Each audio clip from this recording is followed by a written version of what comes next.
নদী শান্তপাতা ঝিরঝির করছে আর হঠাৎ জল থেকে একটি মুখ বেরিয়ে আসে, যার দাঁত মানুষের মতো। এটি পাকু অ্যামাজন ও ওরিনোকো অববাহিকার পিরানহার এক বৃহৎ আত্মীয়। জেলেরা ও বিজ্ঞানীরা পাকু দেখে আর প্রতিবারই এর চোয়াল মাছের যেমন দেখতে হওয়া উচিত সে ধারণাকে ভেঙে দেয়। কল্পনা করুন, আপনি জাল টেনে তুলছেন আর সেখানে পাকু কাঁচের চোখ নিয়ে তাকিয়ে আছে। তারপর পাকুর চোয়াল সমান ও শক্তভাবে বন্ধ হয়, যেন এটি একটি নিখুঁত সাঁড়াশি। পাকু সহজেই বাদাম ও ঝিনুকের খোলস ভাঙতে পারে, ঠিক যেমন আমরা হাতুড়ি দিয়ে ভাঙি। তাই ফল বা বাদামের কাছে আঙুল না রাখাই ভালো। পাকু মানুষের শিকারী নয়, বরং পাকুর এই অস্ত্র নরম ছাড়া অন্য যে কোনো শক্ত জিনিস গুঁড়ো করতে বা কাটতে তৈরি। পাকু মাছের দেহ উঁচু ও সুগঠিত, এর পাশ চ্যাপ্টা, আঁশ গাঢ় ব্রোঞ্জ সবুজ আভাযুক্ত। পরিণত পাকুর পেট হালকা রঙের হয়। পাকুর মাথা চওড়ায়, ঠোঁট পুরু। এর পেছনে দুটি সারিতে চ্যাপ্টা দাঁত থাকে, যা মানুষের দাঁতের মতো দেখতে। পাকুর চোখ ছোট, এর পাখনা চওড়া। এটি স্রোতে টিকে থাকার জন্য সহায়ক। বড় পাকু প্রায় 1 মিটার পর্যন্ত বাড়ে ও 20 কেজির বেশি ওজন হয়। একটি পরিণত পাকু যেন এক সত্যিকারের চর্বণ যন্ত্র। এটি দাঁত দিয়ে ভয় দেখায়, নাবরং মানুষের মতো কামড়ে অবাক করে। পাকুর প্রধান বৈশিষ্ট্য আক্রমণ, নয়বরং চূর্ণ করা ও গুঁড়ো করা। পাকু শক্ত বীজ ও ঘন ফল পিষে খেতে অভ্যস্ত, যা নদী তীরের গাছ থেকে জলে পড়ে। পাকুর চোয়াল সমানভাবে বন্ধ হয়, দাঁতগুলো ছোট, জাতার মতো কাজ করে। মুখ গব্বর ও গলা শিকারকে পিষে মণ্ড বানাতে সাহায্য করে।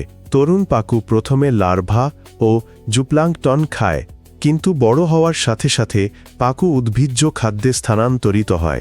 এটি নিরাপদ ও শক্তি সাশ্রয়ী। পাকুর কামড়ের শক্তি ও আকারের সাথে বাড়ে। পাকু অ্যামাজন ও ওরিনোকোর প্লাবিত বন ও প্লাবনভূমিতে বাস করে। যখন নদীগুলো প্লাবিত হয়, জল গাছের নিচে যায়। পাকু তখন গাছের গুড়ির ফাঁকে সাঁতার কাটে। ওপর থেকে যা পড়ে তা সংগ্রহ করে। মৌসুমি জল পাকুর জীবন নিয়ন্ত্রণ করে। জল বাড়লে তারা ডিম পাড়ে। সর্বোচ্চ জলস্তরে তারা ফল ভক্ষণ করে। জল কমলে পাকু নদীপথ ও পর্হ্রদ ও বিলের দিকে চলে যায়। পাকু কালো অ্যাসিডিক জলেও সমানভাবে থাকে। ঘোলাটে সাদা জলেও তারা স্বচ্ছন্দ। পরিষ্কার উপনদীতেও পাকু বিচরণ করে। তবে পাকু সবচেয়ে বেশি ভালোবাসে বনের কিনার। সেখানে বীজ ও ফল সবচেয়ে বেশি পাওয়া যায়। পাকু মাছের দাঁত মানুষের মতো, এটা প্রকৃতির রসিকতা নয়। যখন কাজ এক হয়, তখন বিভিন্ন প্রজাতির সমাধানও একই রকম হয়। পিরানহার মতো মাংস ছেঁড়ার জন্য নয়, উদ্ভিজ্জ খাবার পেশার জন্য পাকুর মোলার সদৃশ দাঁত দরকার।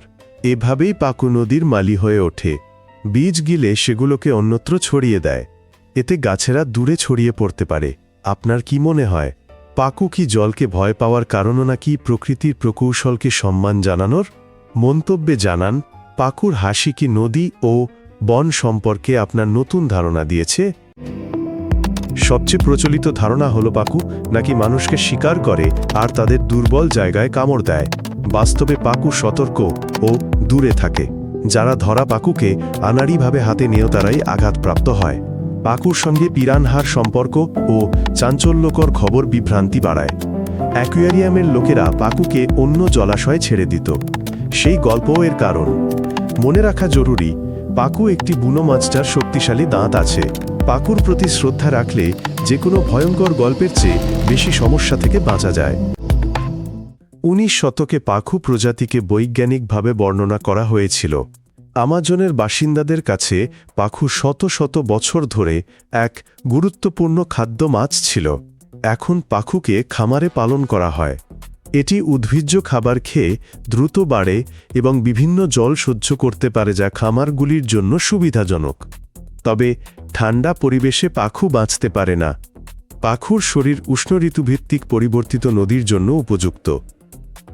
বিজ্ঞানীরা অবাক হন যে যেখানে পাকু অদৃশ্য হয়, সেখানে কিছু গাছের বীজ কম অঙ্কুরিত হয়। নদী ও বনের বাস্তুতন্ত্র আক্ষরিক অর্থেই পাকুর কাজের উপর নির্ভর করে। মানুষের মতো দাঁতযুক্ত এই মাছটি কোনো দৈত্য নয়, বরং একজন প্রকৌশলী। পাকু নিজের খাবার জোগাড় করে এবং পরিবর্তিত জলজগতে বনকে বাঁচতে সাহায্য করে। আমরা দেখলাম পাকুর চোয়াল যেন পৃথিবীর 9 নদী ও জঙ্গলকে একটি ব্যবস্থায় বেঁধে রেখেছে। এটি ভূপ্রাণী চ্যানেল। আরও ভয়ঙ্কর আবিষ্কার দেখতে সাবস্ক্রাইব করুন। আমাদের নদীর নতুন প্রতিবেশী এবং অদ্ভুত প্রাণীদেরও দেখতে পাবেন। বিদায়।